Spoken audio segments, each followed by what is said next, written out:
Hello दोस्तों, कैसे हैं आप सब। तो दोस्तों एक बार फिर से स्वागत है आप सभी का अपना यूट्यूब चैनल अनुराग सुपर क्लासेस में। दोस्तों आज हम लोग लेकर के आए हैं एक बहुत ही प्यारा सा वीडियो, प्यारा सा टॉपिक जिसमें पढ़ने वाले हैं गुलाम का नियम।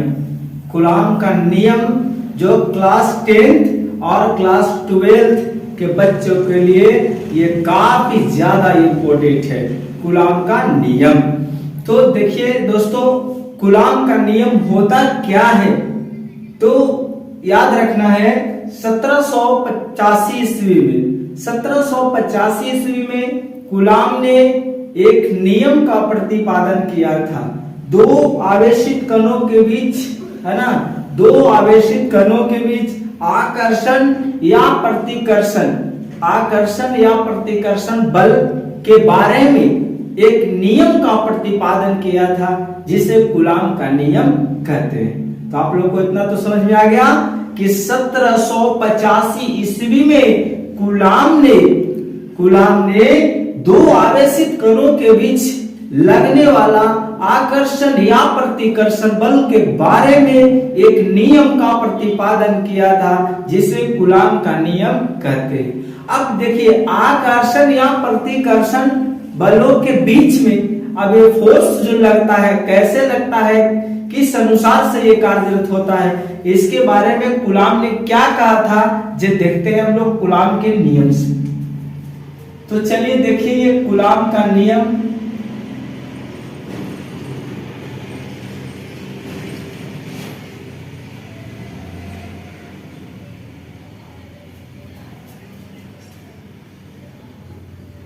दो आवेशित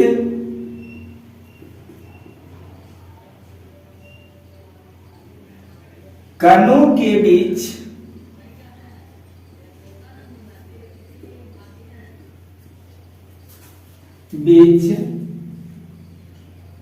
लगने वाला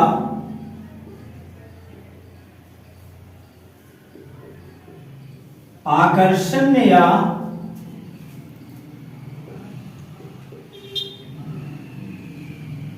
प्रतिकर्षण बल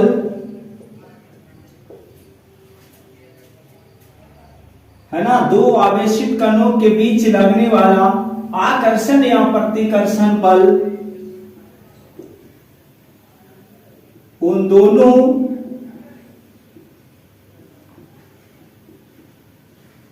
आवेशों के गुणनफल का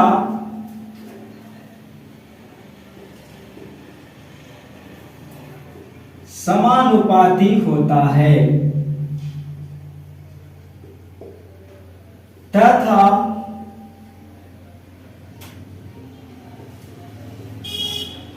उनके बीच के दूरी का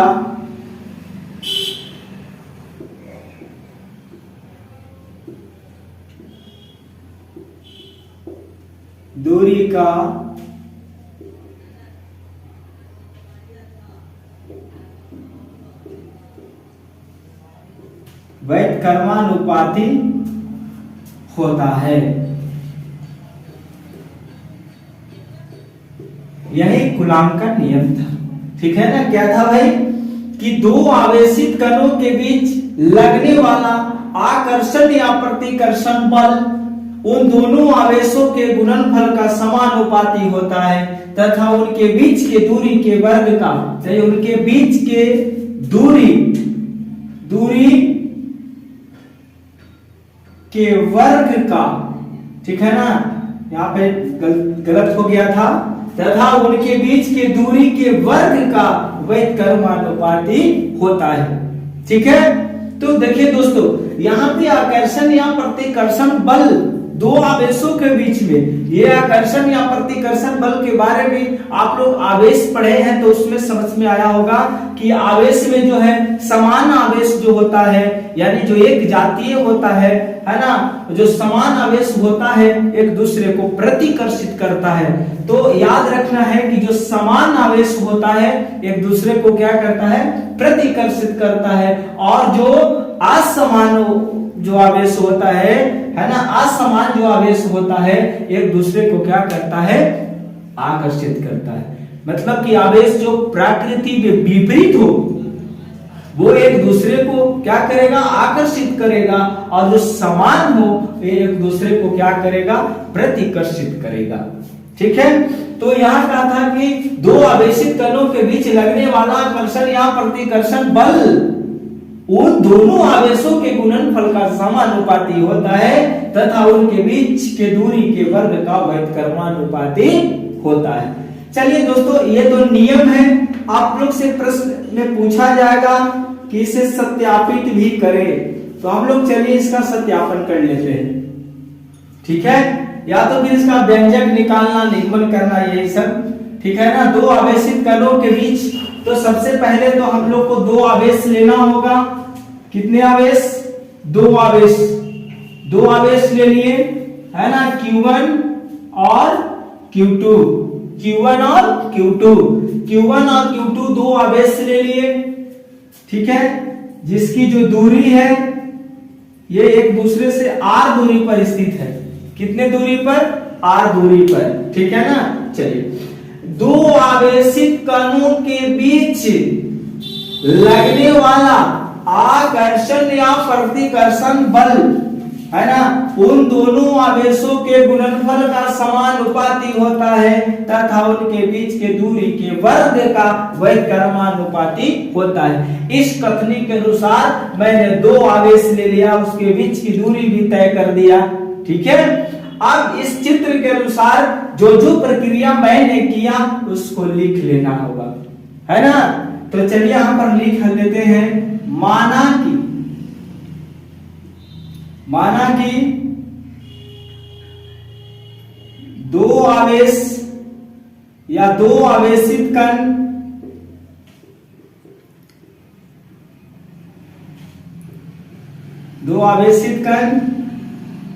Q1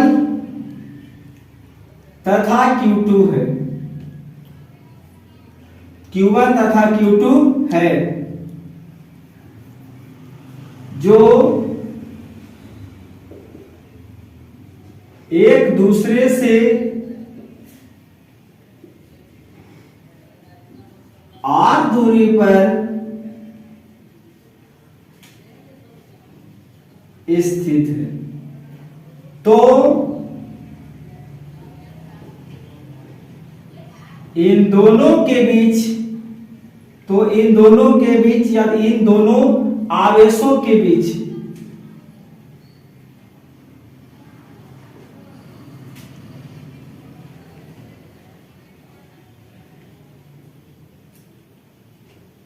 लगने वाला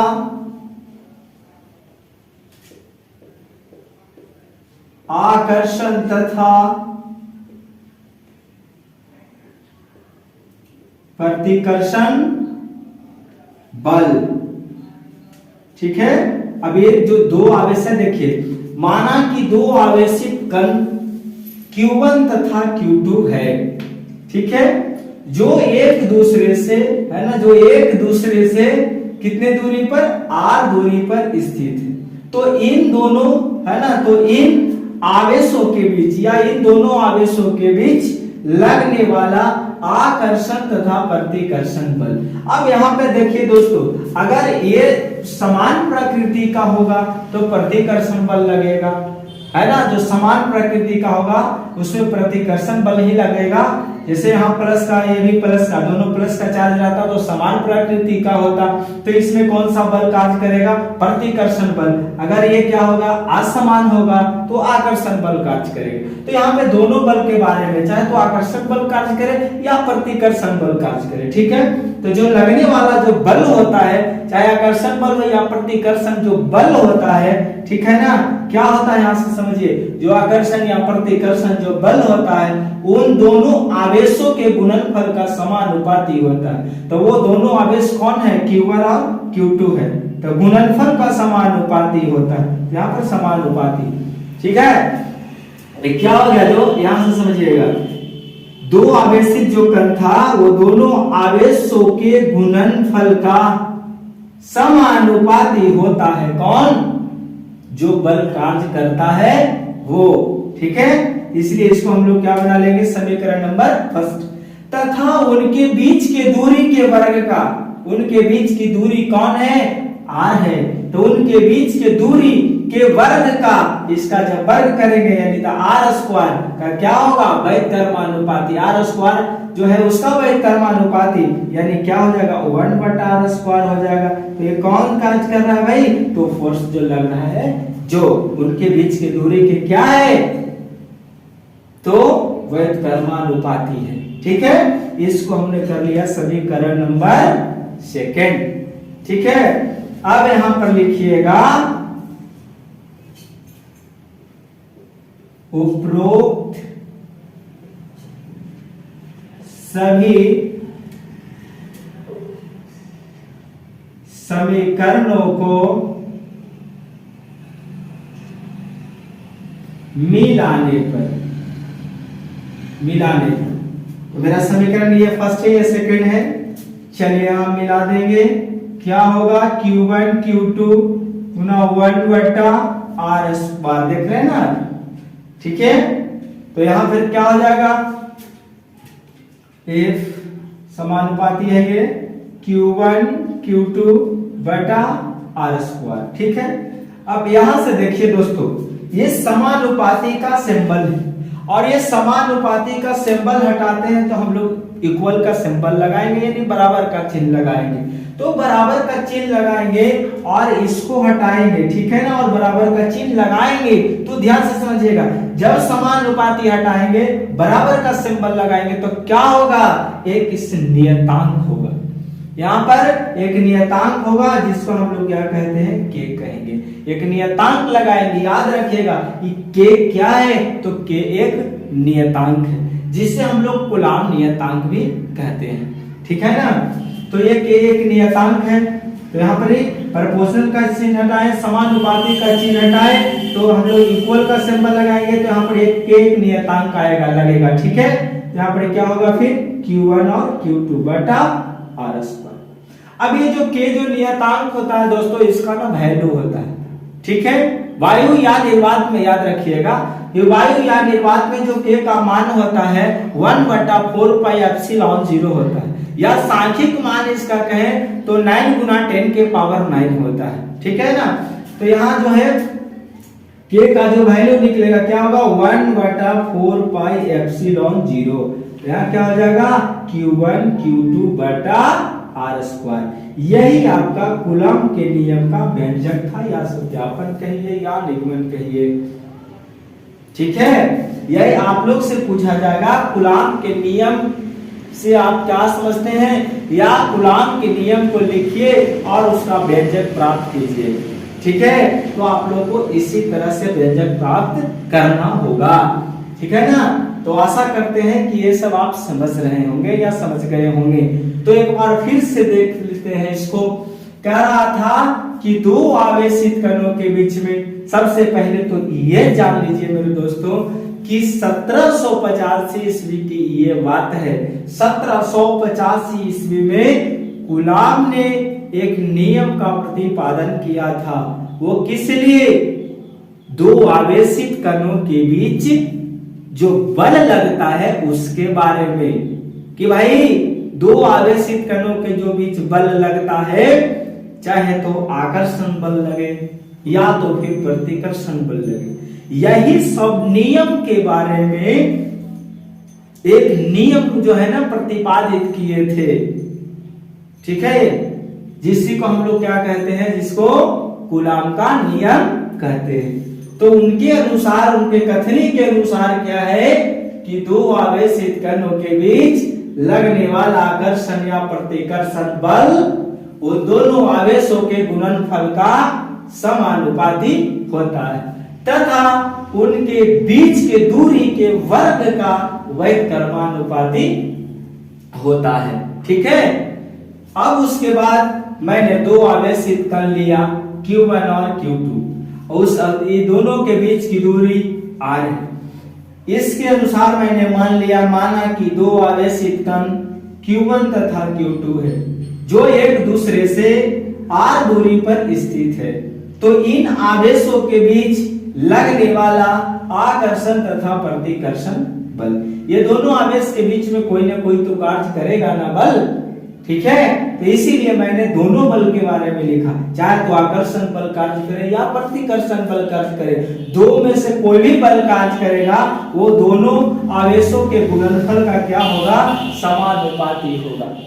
देख रहे हैं ना फर्स्ट समीकरण में, ये दोनों आवेशों के बीच में कोई भी बल कार्य करे, चाहे तो आकर्षण का या प्रतिकर्षण का, ये दोनों आवेशों के गुणनफल का समानुपाती होता है बल, ठीक है। उसके बाद दूसरा नियम, इसमें दूसरा पॉइंट में कह रहा था कि उनके बीच की जो दूरी है उसके वर्ग का व्युत्क्रमानुपाती होता है कौन, बल, ठीक है। तो यहाँ पर लिखे उनके बीच की दूरी r स्क्वायर है ना, 1/r स्क्वायर, वर्ग का कह रहा था इसलिए मैंने r स्क्वायर किया, और उसका व्युत्क्रमानुपाती यानी r स्क्वायर का उल्टा तो 1/r स्क्वायर होगा, ठीक है। ध्यान लिखे ना, एक समानुपाती 1/r स्क्वायर। ये दोनों समीकरणों को मैंने मिलाया तो एक समानुपाती q1 q2 गुना 1/r स्क्वायर, यहाँ से यहाँ इसको मैंने गुना किया, क्या होगा q1 q2 बटा r स्क्वायर। ये समानुपाती का चिन्ह है, समानुपाती का चिन्ह को हटाने के लिए हम लोग इक्वल का चिन्ह लगाएंगे। इक्वल का चिन्ह लगाएंगे दोस्तों तो एक नियतांक लगता है यहाँ पे,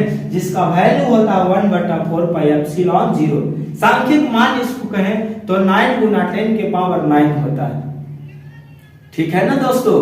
चलिए तो इतना आप लोग नोट कर लीजिए, आशा करते हैं कि आप लोग ये समझ गए होंगे। किसी तरह से समझने में कोई भी परेशानी हो, कोई भी समस्या आ जाए, दिक्कत आ जाए तो आप लोग ऐसा कीजिएगा, कमेंट के माध्यम से आप बताइएगा कि हमको यहाँ पे सर समझ में नहीं आया। मैं पूरा प्रयास करूंगा कि आने वाला वीडियो में अच्छा ढंग से और पढ़ाने का और सिखाने का प्रयास करूं। चलिए इसको आप लोग नोट कर लीजिए। इससे संबंधित कुछ पॉइंट्स हैं, जैसे एप्सिलॉन 0 का कितना मान होता है, इसका हम लोग क्या कहा और क्या कहते हैं, ठीक है ना। तो ये सब पॉइंट को लिखवा लेते हैं, तब तक कि आप इसको जल्दी से नोट कर लीजिए या तो फिर स्क्रीनशॉट ले लीजिए। अब इसको हम मिटाते हैं।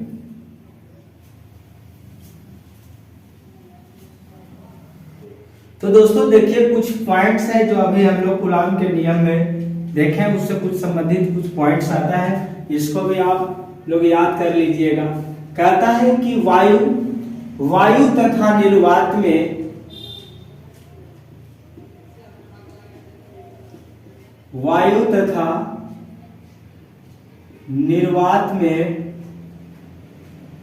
निर्वात में k का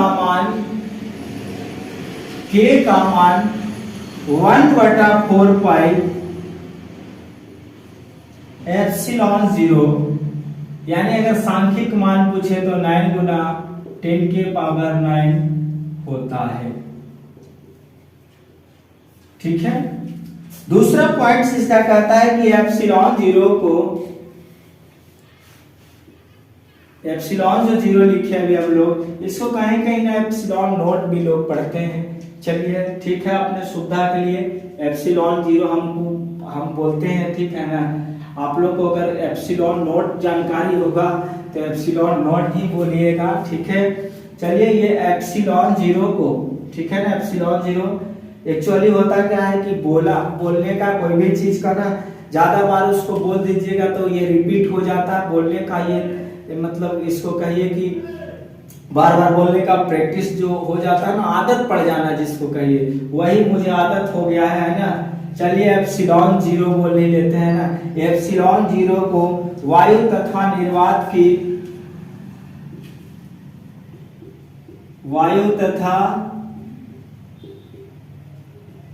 निर्वात की विद्युतशीलता कहते हैं।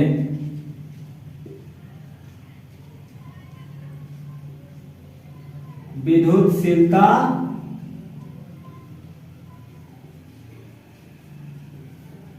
वायु तथा निर्वात की विद्युतशीलता कहते हैं। अगला जो पॉइंट है, इसका जो मान है,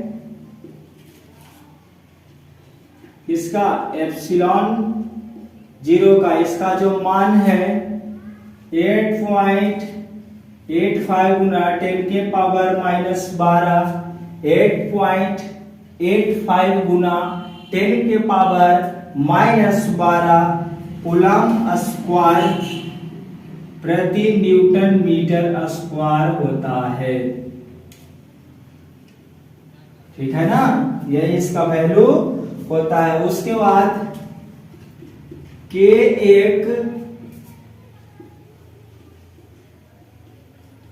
विमाहीन राशि है। कौन सी राशि है? विमाहीन राशि है। के एक विमाहीन राशि है ना, जिसे पदार्थ का प्रावैधुतांक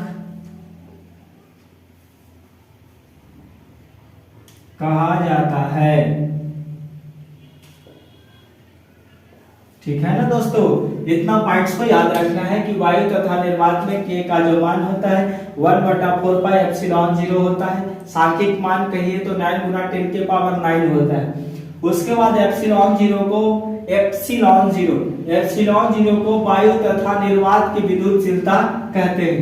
इसका जो मान होता है 8.85 × 10⁻12 कूलम स्क्वायर प्रति न्यूटन मीटर स्क्वायर होता है। उसके बाद जो अगला पॉइंट है कि एक विमाहीन राशि है जिसे पदार्थ का परावैद्युतांक कहते हैं। जिसे पदार्थ का परावैद्युतांक कहते हैं। तो आशा करते हैं दोस्तों कि आज का ये वीडियो अच्छा लगा होगा, या कैसा लगा ये मेरा वीडियो आप लोग जरूर बताइएगा। कैसा लगा ये टॉपिक आप लोग कमेंट में जरूर बताइएगा। ठीक है, और दोस्तों ज्यादा से ज्यादा इसको लाइक करना है, शेयर करना है, सब्सक्राइब करना है। दोस्तों जितना ज्यादा परिवार इस चैनल के माध्यम से बढ़ते हैं या जितने बच्चे बढ़ते हैं उतना ही पढ़ने में भी मजा आएगा और पढ़ाने में भी मजा आएगा। ठीक है ना, तो चलिए आशा करते हैं कि आप लोग समझ गए होंगे। फिर मिलते हैं हम लोग अगले वीडियो में। किसी तरह से इस वीडियो में समझने में दिक्कत है जरूर कमेंट कीजिएगा। ठीक है, फिर मिलते हैं हम लोग अगले वीडियो में। तब तक के लिए जय हिंद।